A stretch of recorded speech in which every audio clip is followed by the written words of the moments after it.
네, 오늘 성경 말씀 보시겠습니다. 이사야서 37장 30절부터 38절까지 말씀입니다. 왕이여 이것이 왕에게 징조가 되리니 올해는 스스로 난 것을 먹을 것이요 둘째 해에는 또 거기에서 난 것을 먹을 것이요 셋째 해에는 심고 거두며 포도나무를 심고 그 열매를 먹을 것이니이다. 유다 족속 중에 피하여 남은 자는 다시 아래로 뿌리를 받고 위로로 열매를 맺으리니 이는 남은 자가 예루살렘에서 나오며 피하는 자가 시온산에서 나올 것임이라. 만군의 여호와의 열심히 이를 이루시리이다.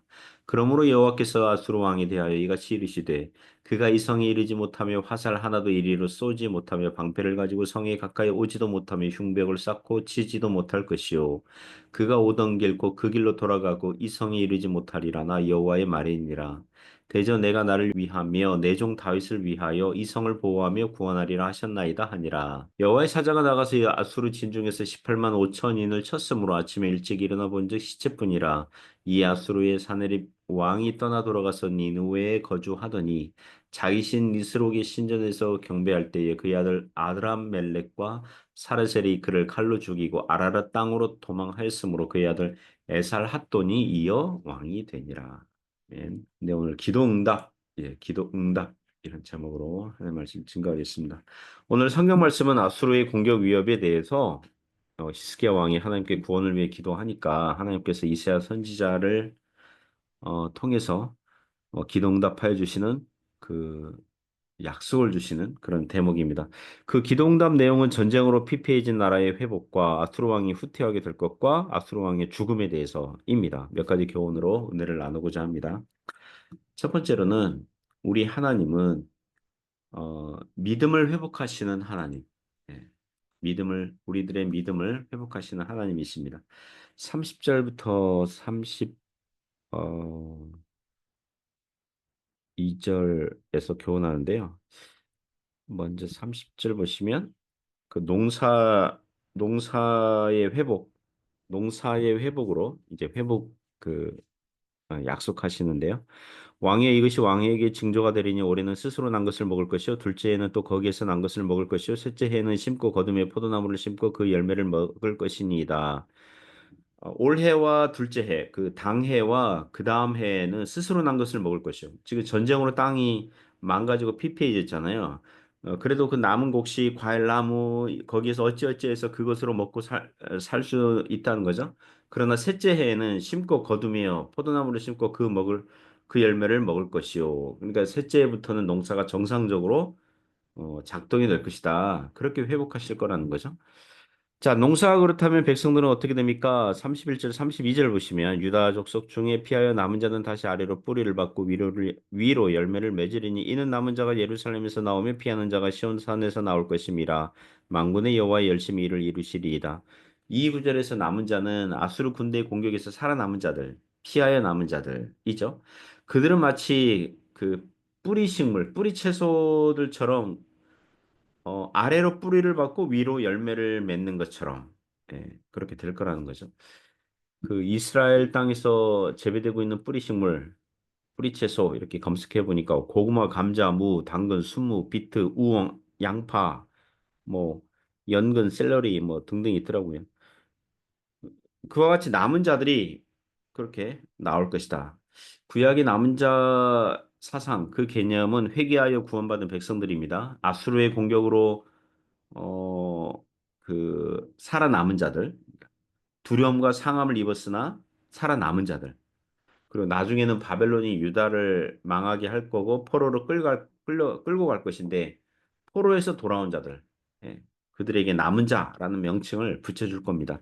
오늘날 신약 성경 관점에서 보면 죄와 사망과 마귀에게서 피하여 남은 자들, 구원받아서 자유함을 받은 신자들을 뜻합니다.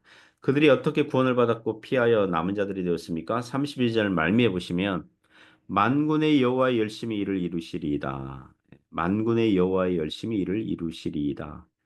하나님 하나님께 피하여 남게 됐고 구원하여 주신 그런 자들 그죠? 하나님께서 그렇게 하셨다는 거죠. 여기서 열심이라는 그 단어가요. 그 성경에서 부정적인 뜻으로는 시기, 질투 이렇게도 사용되지만 긍정적으로는 열심 이렇게 표현됩니다. 하나님께서 자기 백성들이 죄와 사망과 마귀의 종노릇 하는 것을 참아 보시지 못 하시죠. 거룩하게 살아야 되는데 세상 사람들과 별반 다를 바 없이 사는 것을 기뻐하시지 않으십니다. 그래서 남유다 왕국 구약교회는 이 하나님께서 이방 나라를 채찍과 막대기처럼 사용하셔서 징계하시고 백성들로 하여금 겸손하여 회개하여 다시 하나님을 찾고 바라보도록 하시는 것입니다. 어디까지 하십니까? 하나님께서 자기 아들을 십자가에 내어 주시기까지 해서라도 신자들을 구원하시는 거죠. 여호와의 열심히 일을 이루시는 것입니다. 그러므로 신자들은 신앙을 회복해야 하겠습니다. 다시 열심을 내야 되겠습니다. 다시 회개하여 주님 앞에 살아가는 은혜가 있기를 바랍니다. 두 번째 교훈은요. 우리 하나님은 언약을 지키시는 하나님이십니다. 언약을 지키시는 하나님. 33절에서 35절 내용이 교훈합니다. 먼저 33절, 34절 보시면 그러므로 여호와께서 아수르 왕에 대하여 이같이 이르시되 내가 그가 이 성에 이르지 못하며 화살 하나도 이리로 쏘지 못하며 방패를 가지고 성에 가까이 오지도 못하며 흉벽을 쌓고 치지도 못할 것이요 그가 오던 길 곧 그 길로 돌아가고 이 성에 이르지 못하리라 나 여호와의 말이니라. 그 33절, 34절 그리고 35절도 보면 아수르 왕이 예루살렘 성을 향해서 화살 하나도 쏘지 못할 것이다. 방패를 가지고 성에 가까이 오지도 못할 것이다. 흉벽을 쌓고 치지도 못할 것이다. 이렇게 말씀합니다. 그리고 아수르 나라로 되돌아갈 것이다. 그 나중에 36절을 미리 보면 여호와의 사자에 의해서 하룻밤 사이에 아수르 군사들이 18만 5천 명이 급사하거든요. 그래서 예루살렘을 향해서 큰 소리를 빵빵 쳤지만 아무것도 얻지 못해서 철수하게 된다는 것입니다. 그 이솝 우화에 나오는 여우 이야기 아시죠? 그 하루는 여우가 길 가다가 그 포도나무 본 거예요. 그죠? 포도나무 높이 달린 포도나무 본 거죠. 점프하면 따먹을 수 있을 것 같아서 몇 번이고 점프해서 포도를 따먹으려 하는데 따먹지 못하죠. 포도에 도달하지 못해요. 그래서 포도를 먹지 못하니까 이왕 먹지 못하니까 그 포도 맛이 어때요? 어떠 시다. 실 거야. 저 포도는 분명히 실 거야. 뭐 이러면서 돌아가는. 예, 괜히 가만히 있는 포도에 대해서 악평을 하고 돌아가는 그런 모습, 이 아수르 왕의 모습과 이게 겹쳐 보이죠. 내가 예루살렘 히스기야 왕을 잠시지만 아주 두려움에 사로잡히게 했어. 내 말 때문에 유다 왕과 백성들이 쩔쩔매더군 쫄아서 꼼짝 못하던데 이러면서 그러나 예루살렘 성은 건들지 못하고 이제 자기 나라로 돌아가는 거죠. 어, 시편 23편 5절에 이런 말씀이 있습니다. 그런 구절이 떠오르죠. 주께서 내 원수의 목전에서 내게 뭘 차려주세요? 상을 차려주시고 원수, 우리가 실패하고 망하기를 바라는 원수들이 있죠. 그러나 그 원수의 목전에서 눈목자 앞전자 원수 앞에서 원수가 바라보고 있는데 원수의 눈앞에서 우리가 패배하기를 바라는 원수 앞에서 상을 차려주신다. 여기서 상은 밥상입니다. 밥상, 테이블, 먹을 거. 우리에게 형통과 승리, 회복, 그걸 차려주신다는 거예요. 죄와 사망과 마귀가 그리고 세상이 신자들이 실패하고 망하기를 바라지만 하나님께서 영의 양식을 주시고 은혜를 주시고 승리를 주시는 것입니다. 그렇게 구원하시는 목적이 무엇입니까? 왜 그렇게 하십니까? 35절 보시면 대저 나를 위하며 내 종 다윗을 위하여 이 성을 보호하며 구원하리라 하셨나이다 하니라. 내가 나를 위하여 하나님께서 하나님을 위하여 하나님의 영광과 그 이름을 위하여 내 종 다윗을 위하여 그 말씀은 하나님께서 일찍이 다윗 왕에게 약속하셨잖아요. 다윗 왕과 그 후손들이 이 유다 나라의 왕자리에 있을 것이라는 그 언약, 그 약속, 그걸 지키신다는 거예요. 그래서 아수르 군대의 공격 앞에서 등불을 끄시지 않으신다는 것입니다. 오늘날 신약 시대에 살고 있는 우리도 여호와의 열심히 그리고 하나님의 영광을 위하여서 하나님께서 자기 이름을 위하여 신자들을 보호하시며 구원하시는 것입니다. 만일 하나님께서 우리를 구원하시지 못하신다면 죄와 사망과 마귀에 빼앗기신다면 자기 아들을 아끼지 아니하시고 십자가에서 우리를 구원하셨는데 우리가 구원 얻는 것에 실패한다면 그러면 안 되는 거죠. 그렇죠? 그러면 하나님의 열심이 아닌 거죠. 그죠? 하나님께서 자기 이름을 위하여 안 되는 거죠. 그렇잖아요. 그건 불가능해요. 하나님의 존재, 하나님의 약속, 하나님의 언약, 그게 성립이 안 되는 거죠. 그러므로 하나님께서 예, 신자들을 보호하시며 구원하시는 거죠. 얼마든지 능히. 그러므로 오늘 하루도 우리의 믿음을, 우리의 마음과 영혼을 악한 마귀와 세상과 죄로부터 보호하시며 하나님께서 우리를 지켜주시는 줄 믿습니다. 세 번째 기호는 만왕의 왕이신 하나님을 배웁니다, 오늘. 예, 오늘 말씀을 통해서 36절에서 38절에서 교훈하는데요. 먼저 36절 보시면 여호와의 사자가 나가서 아수르 진중에서 18만 5천인을 쳤으므로 아침에 일찍 일어나 본즉 시체뿐이라.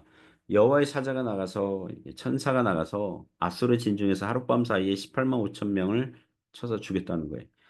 이 아수르 군대가 예루살렘 근처에 주둔하고 있었는지 아니면 그 이사야서 37장 8절에 보시면 림나라는 곳에 있었거든요. 그러니까 림나 근처에 있었는지는 확실하지 않지만 18만 5천 명이 갑자기 죽은 건 사실이죠. 고대 아수르 전쟁 역사 기록에는 그러니까 헤로도투스라는 역사가 있습니다. 주전 5세기 있었던 역사가인데요. 아수르 군대에 대해서 이렇게 그 기록이 있는데 애굽을 치려고 준비하다가 그 쥐들로 말미암아 역병이 발생해가지고 전염병, 흑사병 같은 게 생겨가지고 많은 군사들이 갑자기 죽어서 퇴각한 사실을 기록하고 있습니다. 그 사건이 오늘 말씀과 일치하는지는 확실하지 않지만 전쟁 역사에서 얼마든지 수십만 명이 한꺼번에 전염병으로 죽은 사건들은 심심찮게 있는 것입니다. 그리고 유다같이 작은 나라가 큰 나라와 맞서서 승리한 그런 기록들도 많거든요. 우리나라 전쟁 역사 중에 안시성 전투가 있습니다. 당나라 태종 이세민이 수나라를 멸망시킨 후에 AD 645년에 고구려를 먹으려고 대규모 원정군 10만 대군 추정합니다. 보내서 공격한 일이 있었습니다. 당나라 군대가 여러 성을 함락시키면서 가고 있는데 안시성이 지금의 중국 라오닝성 안산시라는 그곳에 추정하더라고요. 안시성에 와서 이제 안시성을 정복하고 가려고 그랬는데 그 안시성 성주 양만충과 군민들의 강력한 저항에 부딪히죠. 그 전쟁 뭐라 그럴까요? 전문가들에 의하면 안시성 놔두고 그냥 우회도로로 해서 고구려 들어가도 되거든요. 근데 이 당태종이 이 자존심이 허락하지 못하는 거예요. 이 강대국 왕이 쬐그만 이 성 하나 예? 못하고 그냥 가는 게 이렇게 자존심이 허락하지 못해서 2달간 공격할 수 있는 방법은 다 써봤지만 실패로 돌아서고 결국 퇴각한 사건이 있었습니다. 삼국사기의 당태종이 이렇게 말했다고 그러죠. 내가 천하를 평정하였으나 작은 성 하나를 이기지 못하다니 이렇게 탄식했다는 기록이 있습니다. 고구려는 안시성 전투 승리로 그 후 20년 동안 더 존속할 수 있었어요. 예. 큰 군대를 가진 나라가 작은 나라의 완강한 저항으로 말미암아 뜻을 이루지 못한 일들이 종종 있는 것입니다. 37절, 38절 보시면 이 아수르의 사네립 왕이 떠나 돌아가서 니누에 거주하더니 자기 신 니스록의 신전에서 경배할 때 그의 아들 아드람멜렉과 사레셀이 그를 칼로 죽이고 아라랏 땅으로 도망하였으므로 그의 아들 에살핫돈이 이어 왕이 되니라.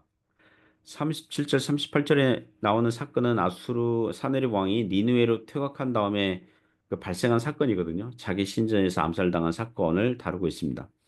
성경을 보면 아수르 왕이 퇴각하고 얼마 안 돼 가지고 암살당한 것처럼 보이지만 그 유다를 공격하려다가 군대가 몰살당한 다음에 그 몰살당한 사건 이후에 약 20년 후에요.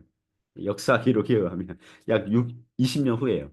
심지어 히스기야 왕보다 더 오래 살아요. 한 5년 정도 더 오래 살아요. 히스기야 왕은 이때 내일 본문 이유겠지만 15년 아파가지고 죽을 뻔 걸렸다가 15년 연장받아서 이제 죽는데 이 아수르 왕은 20년 살아요. 그러니까 5년 더 살아요. 히스기야 왕보다 심지어. 예. 그리고 그 20년 동안 아수르 왕은 자기 나라로 퇴국해서도 그 바벨론 지역을 정복하고 뭐 승리하고 막 그런 일이 발생해요. 하지만 그의 암살 사건이 성경에 나오는 이유는 세상 만국 흥망성쇠를 주관하시는 하나님께서 섭리 가운데 역사하신다는 거죠. 만왕의 왕 되신 하나님을 드러내고 있는 것입니다. 그 산헤립의 부친이 사르곤 왕이거든요. 사르곤 2세 왕인데 그 왕도 아주 아수르가 강한 나라 시대에 위세를 떨칠 때 전쟁터에서 갑자기 전사해서 생을 마감했거든요. 그러니까 이 사르곤이나 이 사네립이나 인생은 한낱 먼지밖에 안 된다. 예, 그걸 알 수가 있죠. 앞서서 히스기야 왕은 아수르의 위협 앞에서 하나님의 성전에서 기도하였을 때 하나님께서 보호하시고 구원하셨는데 아수르 왕은 자기가 섬기는 우상 신전에서 경배할 때에 암살당했으니 오직 하나님 여호와만이 하나님이심을 보여주시는 사건입니다. 당시 아수르 왕의 아들들 사이에서 왕자리를 차지하기 위한 암투와 내전이 발생했던 것 같아요. 그래서 사네립의 아들들 중에서 아드람 멜렉과 사르셀에 의해서 암살당했지만 왕권을 차지한 아들은 에살핫돈. 이 에살핫돈도 아수르 왕들 중에서 아주 강한 왕이었습니다. 이게 막 전성기예요. 에살핫돈 그 왕 시대에도 아수르의 전성기였습니다. 그 애굽을 점령하기도 하거든요. 이 에살핫돈이. 하지만 에살핫돈 이후로 나라가 곧 이제 쇠퇴의 길로 들어서게 되죠. 여기서 아수르 우상신의 이름 니스록이 나오는데 아수르 고대 문헌에는 아수르 신들 이름 중에서 니스록은 나오지 않아요. 그래서 아수르 우상신들 중에서 니누르타 이게 발음이 비슷한 그런 우상신의 이름을 히브리어로 바꿀 때 오기 하였거나 아니면 가장 큰 우상신의 이름을 그렇게 풍자적으로 바꾼 게 아닐까 이렇게 추정을 합니다. 어쨌든 오늘 말씀 우리에게 교훈하죠. 우리 하나님은 만주의 주 만왕의 왕이시라는 거죠. 세상 나라들 왕들의 흥망성쇠를 주관하십니다. 하나님의 뜻 안에서 벗어난 우연한 사건은 없습니다. 하나님을 모르는 사람들의 인생이라 하더라도 하나님의 뜻과 섭리 안에서 움직이고 있습니다. 하나님께서 그렇게 통치하고 계십니다. 그렇다면 인간은 자기가 아무리 왕이라도 높은 위치에 있더라도 혹시 큰 부자라 하더라도 어떻게 해야 됩니까? 누가복음 12장 20절에 에서 말씀하는 것처럼 하나님이 이르시되 어리석은 자여 오늘 밤에 네 영혼을 도로 찾으리니 그러면 네 준비한 것이 누구의 것이 되겠느냐? 그 말씀을 들어야 될 줄 믿습니다. 겸손하게 자기 영혼을 구원하실 하나님을 바라봐야 될 줄 믿습니다. 세상의 부와 명예를 다 가졌어도 생명을 잃어버린다면 아무것도 아닌 것처럼 이 세상에서 떵떵거리며 살았지만 구원받지 못한 영혼이라면 아무것도 아닌 것처럼 그러므로 하나님 앞에 나오는 그런 인생이 되어야 되겠습니다. 그렇게 오늘도 우리가 하나님을 바라보는 복된 하루가 되시기를 주님의 이름으로 축복합니다. 기도하겠습니다. 하나님 아버지 오늘도 믿음으로 하나님 바라보게 하시고 만왕의 왕 되신 그 하나님 바라보면서 언약의 신실하신 하나님, 우리의 믿음을 회복하신 하나님 바라보면서 믿음으로 살아가도록 붙잡아 주옵소서. 예수님 이름으로 기도드립니다. 아멘.